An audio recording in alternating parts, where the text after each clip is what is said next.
Hi, my name is Barkha and I'm a professional Kathak dancer, choreographer, and artistic director of Barkha Dance Company, and I live in New York.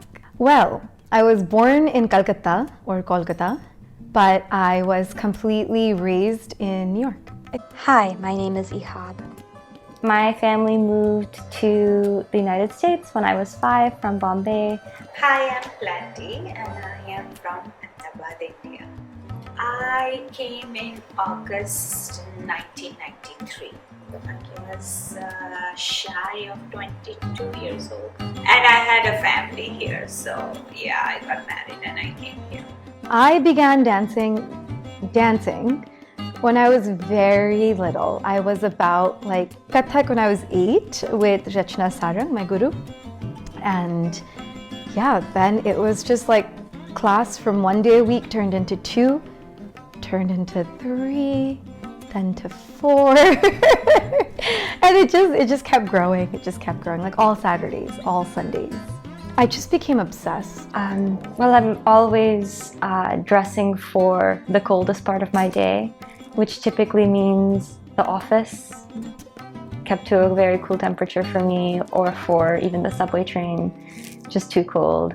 I always have to have a sweater in my purse or in my backpack. So we've been working remotely, unfortunately, for the last 1.5 years, but I'm an attorney with the ACLU. The office is based in downtown Manhattan, very close to Battery Park. I didn't know for the longest time that I wanted to work as a lawyer, but I knew that I wanted to do something that would, leave the world a little bit better than what I found. So I worked in New York in a bank and kind of started off that way. And then I became a paralegal and worked a little bit as a paralegal for a corporate lawyer, but was realizing that's not who I am. So I was still juggling into who. Actually, the journey was all about who am I, right? But nobody asked you that. Who am I? So I was trying to figure that out. Then I became a mom and became very busy. Then I became a dog mom, and that was very liberating journey when you have a pet and then how you connect. And I started realizing this is who I am, which is a very, very nurturing and person who likes to connect at many levels where you don't have to talk. But and then eventually that led me to yoga, that led me to meditation, that led me to being a teacher. So now I teach, as of now, I teach kindergartners and preschoolers, and what a healing journey it has been. It's a beautiful space I am in right now, where I'm with kids and doing meditation, yoga, and teaching. My mom made the door of our apartment growing up in Queens the threshold to India. It was like a portal into India. So when you entered our home, we take our shoes off immediately. We're only allowed to speak Gujarati or Hindi, but mainly Gujarati. We only ate rotli dal bhat shaak for breakfast, lunch, dinner. On Fridays we got our pizza and the Western food and whatnot, but because of that, and oh yes, the main thing was we weren't allowed to go to school without praying in the mornings, doing Devo in the mandir room. So it didn't really feel like we were, in our home, it felt like we were legit living in India. And the moment we stepped outside of the apartment, it's like, oh, right, we live in the United States. It was tough living in this concept of two worlds as a young kid, because you have a unique name. And my name is also phonetically spelled out officially. It's not just Barkha, but it's Barkha. So when non-Indians read it, they read it as Baraka. So they pronounce it incorrectly. And then you know how kids are, you get bullied for your name, the way you look, your skin tone, why your hair smells like coconut, parachute, of course. And why are we eating khaman dhokla for lunch? So it was tough. There were times where I did feel a little embarrassed to be Indian, but And I tried to do all the non-Indian things oftentimes, spraying perfume or wearing clothes a certain way and trying to fit in with like your friends at school. But I think my mom and dad both were like unabashedly Indian, just so Indian. And they just made us embrace it. Like whether we liked it or not, it's just who they were authentically. And they encouraged it. They made us feel proud of it. So I grew up in a town that was very much, white, black, and very little else. So I personally felt like I stuck out and didn't really have a place that I belonged, except with all of the other misfits who became my friends. I come from a textile family. My dad used to be a textile, he had many factories and grew up where the fabric was very important. So subconsciously it was always there. It was always about cotton and linen or pure silks. Didn't hear much about other fabrics because that's what our factories created at that time. And the one thing I grew up looking at was he always felt. I think being Indian today means something very different. I think there's a little bit of an advantage we have right now, just as Asians or BIPOC people in general. This ability to finally, it's a little sad that it's finally now that we can command attention for the things we've always, or our communities have always been doing. But I feel that there's a time for us now to blossom and to not hold back. And to be unabashedly just be that Indian person you want to be, not some anglicized version of it, not some diluted, so white folk can better understand. And I've often had to do that with my dance, and I thought it was okay, but I was honestly doing what they have been doing always, which is orientalizing and almost creating this fetish or this obsession with Orientalism with Indian classical dance. So now I just say what it is, in the sense of if my name is Barkha, and I've been very clear about this from the start, it's not Barkha, it's not Burqa, it's you're gonna learn how to do your best to pronounce my name. And it's just interesting to me how much we ignore what our country has offered. And we see others doing that work. So I almost feel like it's my responsibility to be the best Indian possible. Even if I don't live in India, I'm connected to it. I think it's important for me to be aware of what's happening in India. Person, I feel, and I've worked with trying to understand what that means. I think, no, I probably wanted to get out of my kurta as fast as possible. But I stuck to the standard American clothing, whatever mummy got. Whatever mom got. I think as a young kid, it was also post-practice, you smell and you're just sweating, and then you don't want to go out to an ice cream shop and be stared at, or to dinner and be stared at. Now I'll do it in a heartbeat. Please look, this is a lovely sweaty kurta. But now when I think about what I dress in every day, it's a kurta, palazzo pants. Oftentimes it's palazzos and a cotton t-shirt. Something loose, something I can just flow in and just let my body breathe. I think I've transitioned from not having any idea more into I wanna incorporate more Indian style. So even if I'm wearing an American dress or a Western dress, I'll add a nose pin to it. Or if I feel I'll add a bindi to it, or some sort of block scarf or textile scarf, or just my palazzos, a sneaker and a tank, whatever. When we were small, we lived in places where we had to wear uniforms to school. Yeah. And Mississippi was the first place that we actually stopped wearing those uniforms, even when we went to a school where uniforms weren't required for a while, because we still fit into them. My parents sent us to them, wearing them to school. So it was the first time that I had to figure out what to wear in the mornings, and I ended up just wearing jeans and a t-shirt most of the time. Didn't put a lot of fuss into appearance. And you know, part of that was not really knowing what I really liked and not having access to like the types of clothing that I would prefer to have.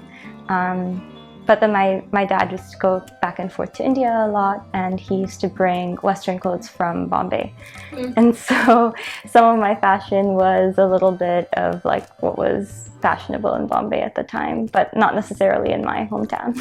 I mean, it was just so awkward to wear non-Western clothes at school. Like the few times that I even put on makeup or earrings, let alone wear anything that looked remotely Indian, people would be like, oh my gosh, you look so Indian today.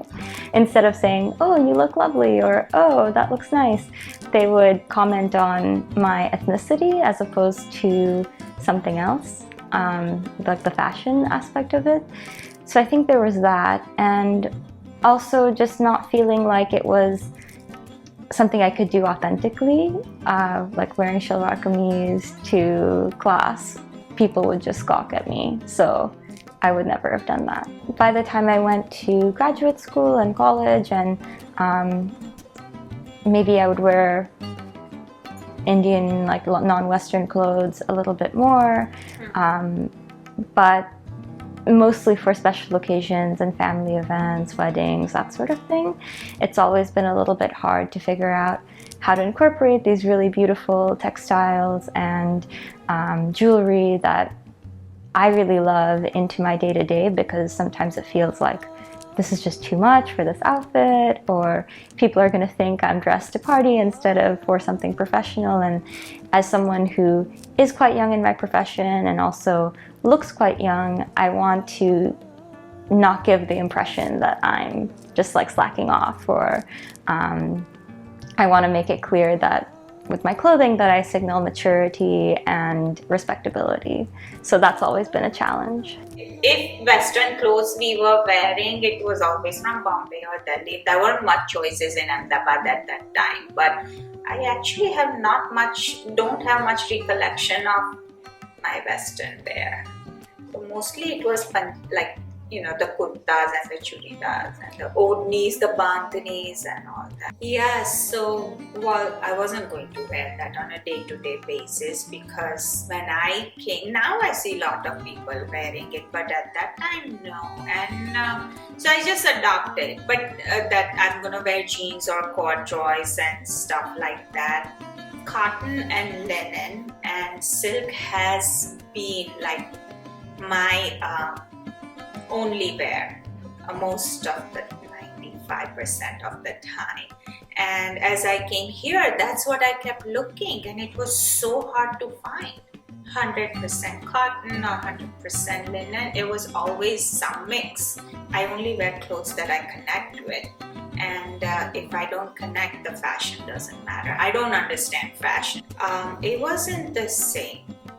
A lot changes in the transition. You change, you know, and then you realize that, oh, you fell off the wagon, but this is not how I used to feel. So you go back. I think you do go back to your roots no matter what. For sure. Yeah.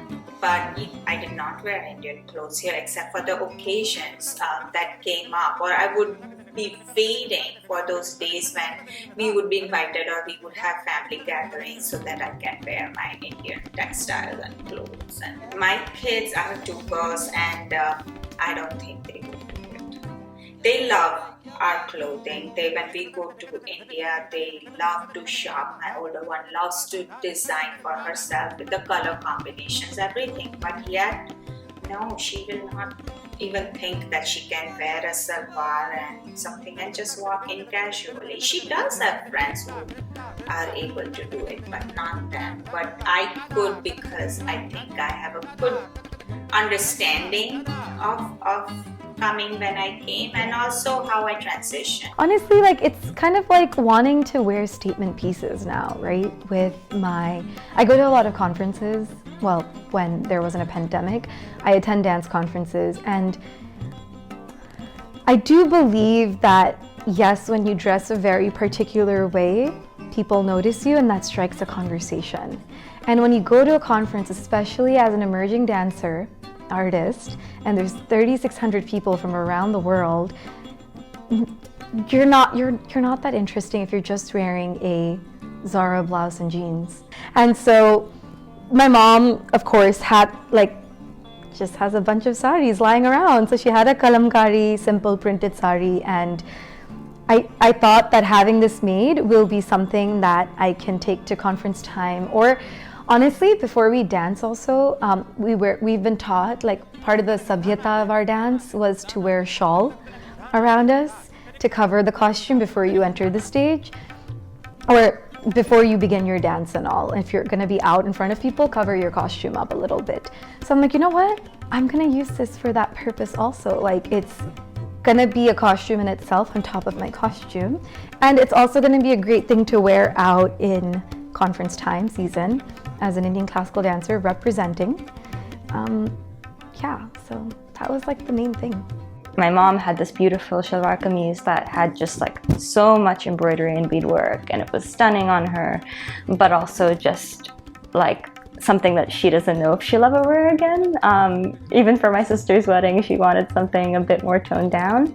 So this was a beautiful outfit that's just lying in one of her suitcases that seemed like it would be really nice to do something different with, give it a new life. This is my dupatta from Bandej in Ahmedabad, and this is when I was in college. And again, it was very staple because I had so many of white and beige kurtas.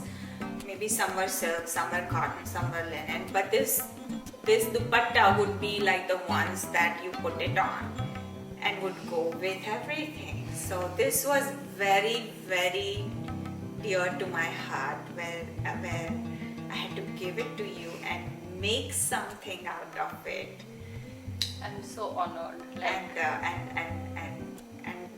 allow the transition of now that dupatta has turned into something like this, and it's gonna be I'll wear it even more now, because see, I wasn't gonna put that dupatta on if I went to school with whatever I'm wearing, but this would be an easy pop-up now. So, but yeah, this has been my entire life. I have had it with me. So. I have that inclination more. Like, I would probably wear this jacket out, like, to any other affair that wasn't, even if it wasn't a dance or a music-related thing. Like, I would probably style it. I don't know how I'd style it because I'm not so stylish, but with something like super plain underneath, so the jacket is just like the thing that stands out. Yeah, one thing I didn't tell you is that I actually really love inner pockets, and so the fact that you put an inner pocket here with the beautiful embroidery and beadwork just made me so happy, because it's like my little secret, and it's also like just the perfect place to stash things. So yeah, it just worked out really beautifully, and because I'm constantly wearing, I'm trying to wear things that look professional. This jacket will work for basically all of the outfits that I have for my work clothes, and it's also super warm, so this will be replacing my black cardigan, which I wear almost every day. And when I was asking the universe that how I felt connected to the fabric and what I put on my skin, wasn't taught much, but that's what I was given. And then it became a part of me. And then what I was looking here, it took me 25 years to get connected to the right kind of people, also because finally I am in that clean space of looking at sustainable options and being so mindful of where I go, who I talk to, who I connect with, and universe is connecting me to the kind of people. So from where I was to where I am right now, I just want to be in this space of the process of change. It's like what we put on our skin is how we breathe too, right? Because our skin breathes. So if we are mindful about what we wear, that would be fantastic. Legitimately, like, this beautiful relationship that you and I have as sisters, as friends, and how that and who we are individually and together as friends transcends into like this cloth, this fabric, this creation.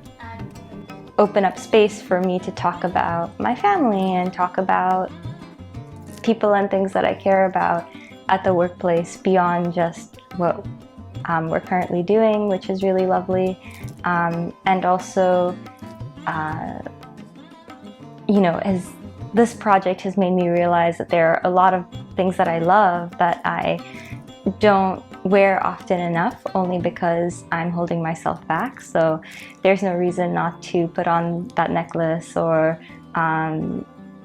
wear a bright top or anything like that when I'm going about my day-to-day. I guess that's true. I've always externalized it to like the people that I love, but there's a sense of like comfort in what you are physically living in. So like living in this jacket, it will always have a piece of my mom and my cousin and now you, and so that's really beautiful to be surrounded by people and things that you love, just on your body. We evolve and things change and all, but it's still gonna be with me. It's just in a different form now. Yeah.